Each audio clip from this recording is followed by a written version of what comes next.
It's 6:19 a.m. in the Caribbean Sea, 140 6:19. miles north of Venezuela.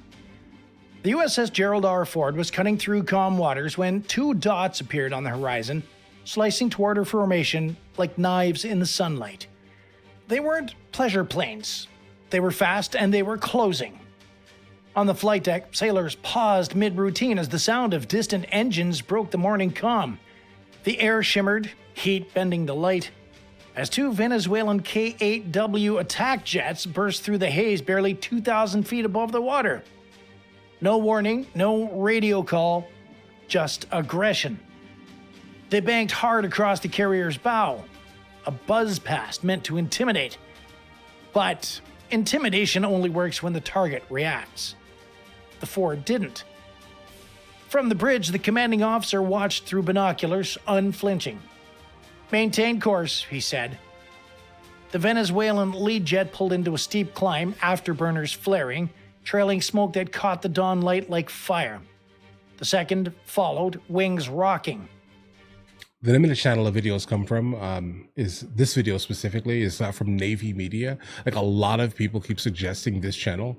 I'm guessing because of like how he delivers the story is like super like melodramatic kinda, but yet the stories of these events are absolutely shocking and amazing. The move was too dangerous, too low, too fast, and far too close to a 100,000-ton nuclear carrier whose radar systems could track a tennis ball at 40 miles.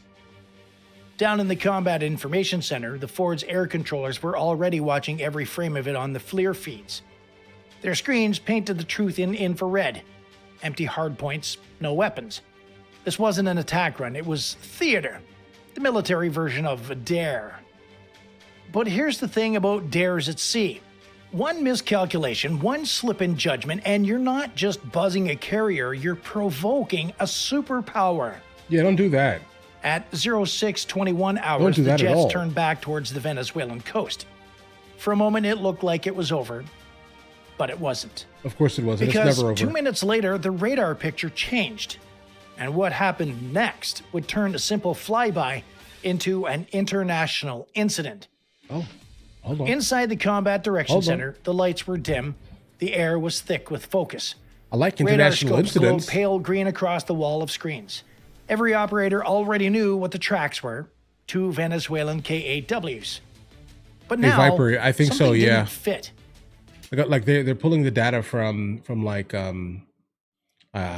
public information type of thing is kind of the vibe I'm getting from these videos here. Like these are like actual incidents that happened, but he's making it so it's like palatable for those who just like want to hear the story without all the, I guess, the military jargon, let's say. Combat, we've got a second radar return. New vector, bearing 217, high speed and climbing. Another pair. 4 contacts total, heading straight for the Ford strike group. The watch officer leaned in. Plot it, confirm IFF. Negative IFF, no response to hails. The room fell quiet except for the hum of consoles. But nobody panicked. They trained for this 100 times. Above deck, Air Wing 8 snapped into motion. 2 FA-18E Super Hornets were prepped for launch. Yellow shirts waved them forward. The catapult crews crouched into position.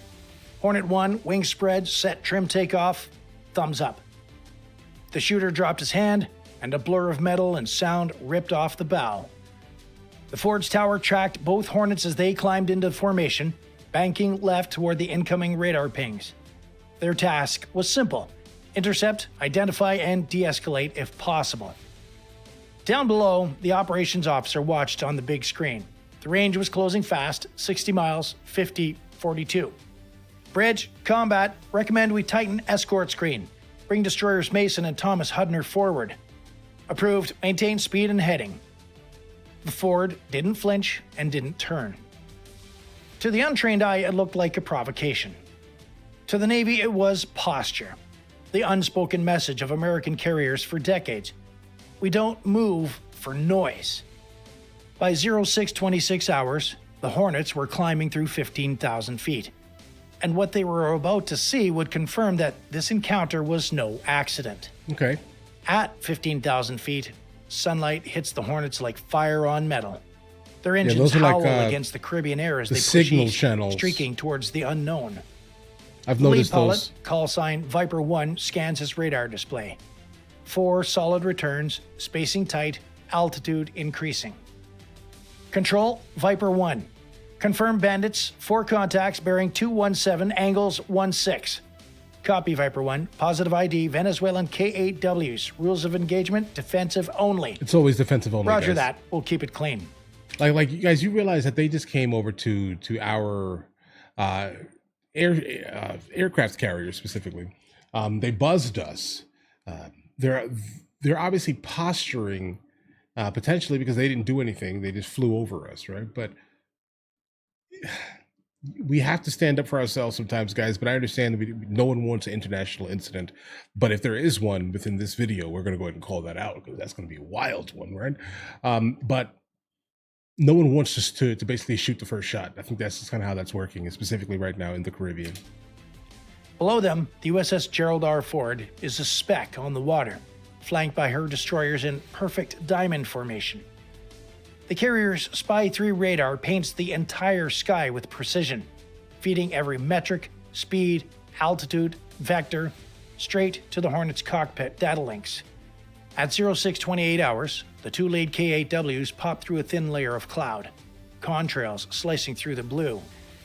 Viper 1 to contact. Identify yourself immediately. You are approaching a U.S. carrier group operating in international airspace. Static. But then a voice, thick with accent. U.S. aircraft, you are violating Bolivarian territory. You will turn away now. The Venezuelans cut across the Hornet's nose at just under 400 knots. One so close that Viper 1's helmet display flashes proximity alert. No. Watch your spacing, his wingman calls. Viper 1 steadies his grip. We're not here to dance, boys. Just watch the show. Back on the Ford, every radar sees it in real time. The flight paths crossing within seconds of collision. Bridge, combat, Venezuelan aircraft executing unsafe maneuvers. Copy that. Maintain comm posture, no course change. Well, one thing's clear now. This is not a mistake. It's bait. At 17,000 feet, the 2 Super Hornets shadow the Venezuelan formation like wolves trailing a reckless pack.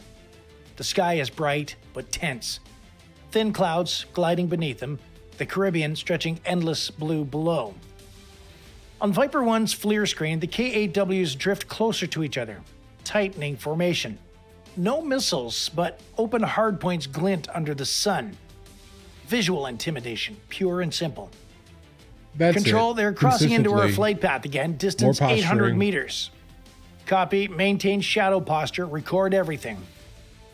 The Ford's E-2D Hawkeye, circling high above, feeds its radar the picture radar, directly into right? the Hornet's Okay, helmets.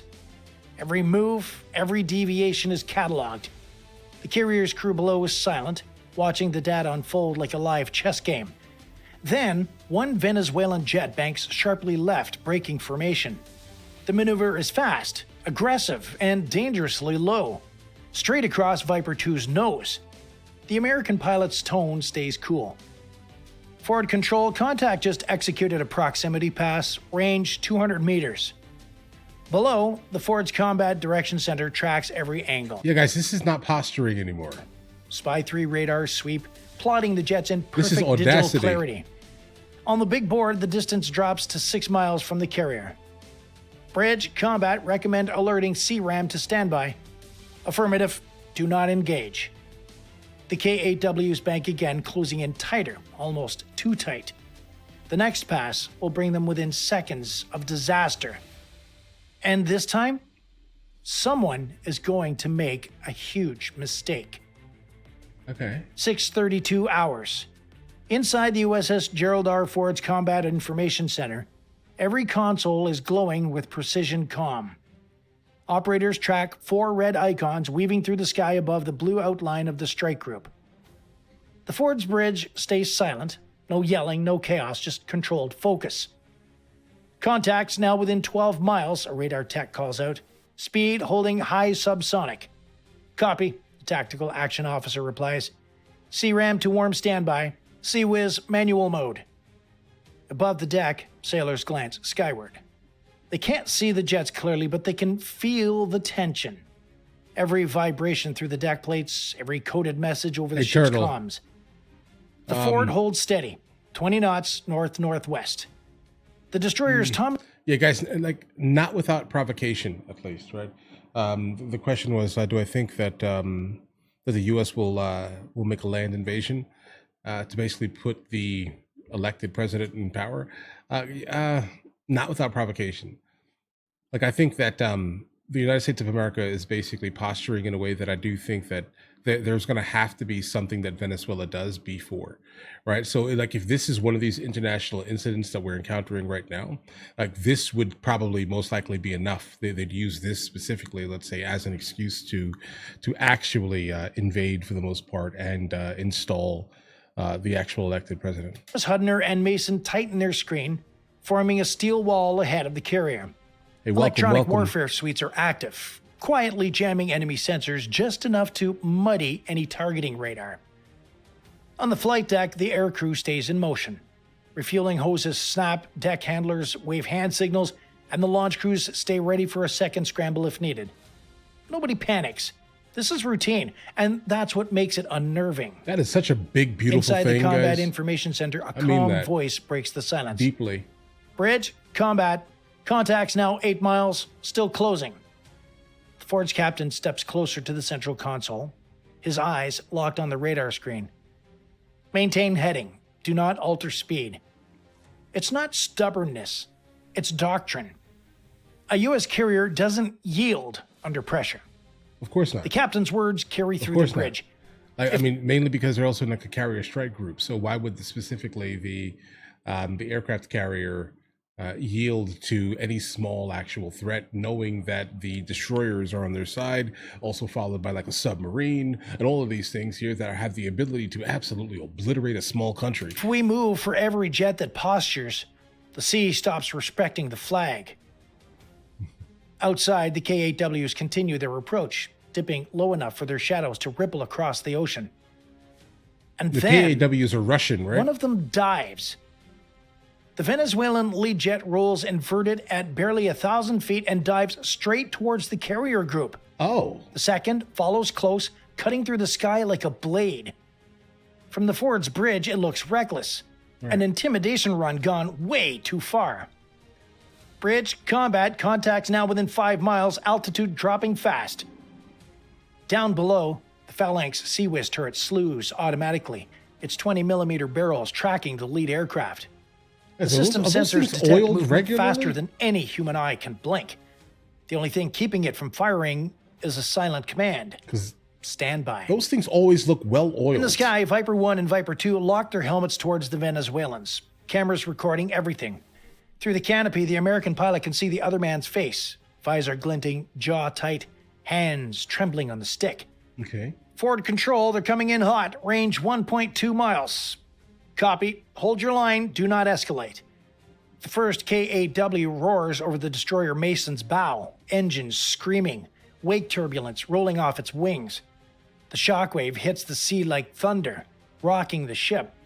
Then, with zero clearance, it passes over Viper 2, less than 600 feet between them. Ford Tower, we've got unsafe maneuvering, Viper 2 shouts. That's a near miss. Maintain discipline, the response comes back, calm and precise. The Hornets do not react. Okay. No radar locks, no counter moves. They simply slide behind the Venezuelans, shadowing them like ghosts. And why are we so On board close, the guys? Ford, the C-Ram spins quietly, its sensors locked but silent. The entire strike group holds its breath. For 10 seconds, both sides hang in that impossible balance. One false move away from catastrophe. Then, almost anticlimactically, the K-8Ws pull up and bank away, engines fading toward the southern horizon. The sea goes quiet again, but nobody relaxes just yet. At 0637 hours, the radar picture begins to change. The Venezuelan jets, once charging head-on, now peel away from the formation. One turns east toward the mainland, the other lingers just a little too long, circling wide like it wants one last look. Bridge, combat, Contact 1 retreating. Contact 2 maintains altitude 9,000 feet. Copy. Maintain tracking. Hold posture. The Forward's Combat Information Center doesn't blink.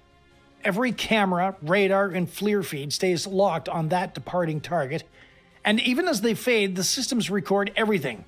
Their heat signatures, their flight profiles, radio emissions, nothing is wasted. Up in the sky, the Hornets keep their distance. Viper 1 to control, hostiles turning south, speed decreasing, no visual weapons. Copy, Viper 1. Continue shadow, do not pursue past 50 miles. From his cockpit, Viper 1 watches the smaller jets disappear into the hazy blue horizon. For a moment, it's almost peaceful. Yeah, guys, why are we still following them? Like, I understand. Like, I mean, they did something crazy. We mobilized. We sent our fighter jets after them to basically shadow them. But why are we still shadowing them? They're obviously leaving. I'm sure, like, our radar planes have the ability to track them. So what we're doing is really just putting our soldiers specifically in danger. It's the hum of engines and the endless Caribbean below. Then he catches something on his radar scope. A faint spike in emissions. One Venezuelan jet just pinged the carrier group with a targeting radar. Brief, but deliberate. Forward, be advised, we were painted. Copy that, log the pulse, no response required. The Forward doesn't react. No evasive turn, no flares, just data collection and discipline. Minutes later. Guys, I think to answer your question here, I think that like Trump basically promised to get everyone out of to get us out of all these wars, right? So I think that he is trying to kind of maintain face for the most part here by maintaining exactly what he has said, at least by not throwing the United States of America into another war. I think that's kind of the vibe I'm getting from like the reason why we're not going like all in like immediately into Venezuela. I think that's pretty much kind of what's happening. Hey bro, welcome. Thanks for joining. Later, the Venezuelans vanish from radar entirely. No song reactions on Twitch, guys. I can't do on Twitch. Just give me the title here, and I'll go ahead and I'll put it into my notes for YouTube. The Ford maintains course, speed 20 knots, heading north-northwest. But the story isn't over, because just an hour later, Venezuelan state television airs grainy footage of the same jets claiming they forced the American carrier to retreat. Common typical. The world sees propaganda. Of course. The Navy sees a different truth. The Ford never turned an inch. Right, of course not. And somewhere in that calm, disciplined silence lies the real power of a carrier strike group. By midday, the incident was already echoing across international news. Bro, this happens every single time they do hailed this. it as a sovereign air patrol, while Washington called it unsafe and unprofessional. The truth sat somewhere in between. In that thin line between deterrence and provocation. Inside the Pentagon's morning brief, analysts replayed the FLIR footage frame by frame. Every maneuver, every radio call, every second of that 600-foot pass was logged. What they saw wasn't a calculated attack. It was a show of force gone wrong. A political message written in afterburners and altitude warnings. For naval strategists, this wasn't new. These kind of encounters, gray zone tactics, are designed to test reactions, to measure just how close you can fly before a superpower blinks. And the Ford didn't. Gray zone reactions. The carrier's restraint sent a different kind of message. Not one of fear, but of control. Anyone can pull the trigger. Discipline is harder. That's what keeps small provocations from turning into global incidents. The Ford represents the cutting edge of naval power. Electromagnetic catapults, stealthy radar profiles, and a command network that can link every sensor across the fleet. Yet her most important weapon isn't technology. Okay. It's judgment. It's the soldiers? Okay. Out here, well played. Things can go from calm to chaos in mere seconds. Well said. One wrong move, one proud pilot, and the world's most advanced warship suddenly finds itself one heartbeat away from international crisis.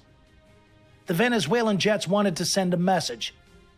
The USS Gerald R. Ford answered with silence. The kind of silence only a real power can afford. Because the truth is, Power at sea isn't just about missiles or fighter jets. It's about judgment, timing, and discipline. And the Ford showed all three. So here's the question for you, my friends. Okay, go ahead. If you were in that cockpit watching Right. two foreign jets diving toward your carrier at full speed, what would you do? Okay. Would you hold your line and trust the rules of engagement? Or would you take the first shot just to be safe? Drop your answer in the comments below. I can tell you this right now, bro. Me personally, I would have probably taken that shot because like the level of disrespect that it was for Venezuela to specifically do that, but not do anything, but not actually take the shot. Like the level of disrespect would have been enough for me to be like, all right, bro, we have to pack you up. But obviously they may have even been like how do I explain this one here? They may have been the sacrifice. Like it feels like they're kind of so desperate for America to kind of do something so they can have an excuse to basically call our literal adversaries out here, meaning Russia and China, to basically to their defense. Look at what the dirty Americans did to us today. You see this terrible thing that they did, and so they can blast it all over their media. Because understand this here, there's a lot of propaganda being pushed out right now in Venezuela, kind of regarding the United States of America. So the last thing we needed to do, truthfully, was to take that shot. Right. Even though they were basically sacrificing themselves, the guys that were flying, basically, they were sacrificing themselves for that piece of propaganda. That's basically what this was. That's kind of what I get from that here, period. So would I have taken the shot? I probably would have. But again, I keep saying this. I'm not joking here. Don't put me in power. All right. Don't give me this ability. All right. Because I would have definitely been like, bro, why'd you do that?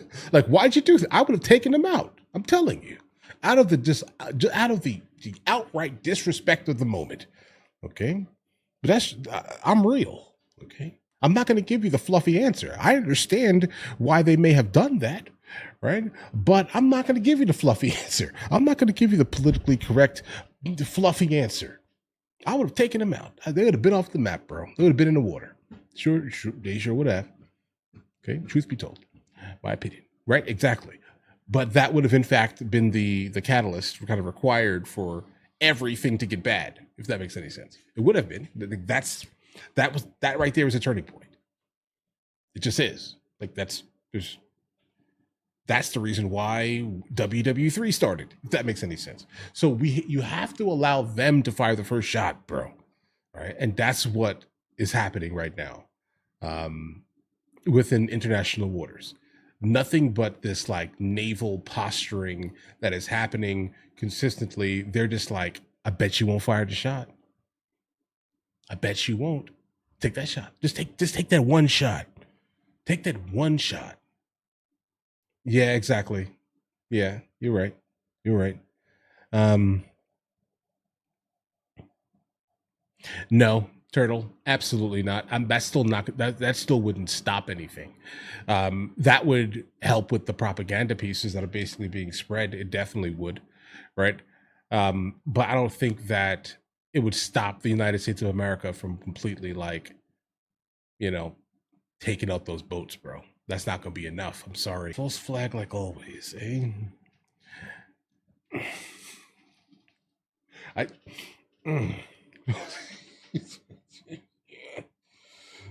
Yeah. I don't know. I mean, you got me. Okay. But listen, I'm honest though, right? I mean, yeah, could be. You got me. You got me.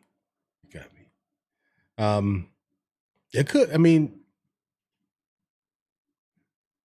yeah, I'm just trying to, get us out of it, guys. I'm trying. Listen, I'm trying to get us out of it, guys. Okay. Wait, it's gonna work. Hold on. I got the perfect response to that. I'll have it tomorrow. I'll have it tomorrow, bro. I don't have it today. All right. I won't have it today. Right. Just give me a little bit. I got it. Yeah, I mean, listen, guys. there are a lot of issues, right? Just truth be told, there are a lot of issues, and war specifically is a very fickle, troubling thing. And specifically, when one side just needs to get things done, bro, they're gonna do what's needed to basically make it seem like something is happening. That would be our variant specifically of of propaganda. That's it. Is it good? No, bro. It's none of it is good, bro. Why? I don't want people to lose their existence. But we do have a gigantic issue specifically coming from Colombia and Venezuela that definitely needs to get fixed. And we need to figure out a way to do that with the least amount of lives, sent to extinction. I think that's my opinion. That's kind of where I'm at on that one right there. All right. But I'll have a better answer in roughly 2 to 3 weeks. I'll think about it deeply. Guys, do you want to watch movies with me? I never actually thought to promote it over here, guys. But if you guys do want to watch it, guys, we have hundreds of movies, and I mean hundreds of movies that we've reacted to. You guys can come watch them with me if you want to, along with many TV shows. Currently, we're working on the show Dexter, along with Vikings. And we have a lot of series that are already completed. But if you guys do want to watch it with me, the link is in the description. Everything's available at the second tier. But of course, if that's not your thing, guys, don't worry, right? Listen, like and subscribe.